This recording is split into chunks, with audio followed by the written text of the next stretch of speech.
Aj napriek tomu, že bol vysielaný hokejový zápas medzi Slovenskom a Českom z olympijských hier v Soči, na stretnutie s Jozefom Behilom prišlo viac ako 100 občanov Ružinova, mestskej časti Bratislavy. Vynikajúce vystúpenie Noriky Vančíkovej Kapasnej rozprúdilo dobrú náladu a pripomenulo veľké kultúrne dedičstvo. Predstavenie občianskeho kandidáta na prezidenta Slovenskej republiky sa nieslo nielen v zábavnej, ale aj vo vážnej rovine. Jozef Behil občanov presvedčil, že o dobré riešenia pre našu ťažko skúšanú spoločnosť nemá núdzu.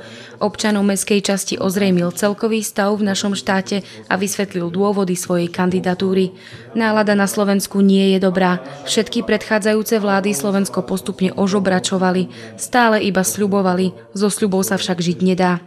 Zadlžovanie štátu dosiahlo astronomickú výšku a už dávnejšie prekročilo 50% HDP. Dnes sme v situácii ako Argentína pred bankrotom. Predstavenie programu občianskeho kandidáta na post prezidenta vyvolalo silnú spätnú väzbu. Aj Bratislava je Slovensko, aj v Bratislave nastal čas, povedal Jozef Behil.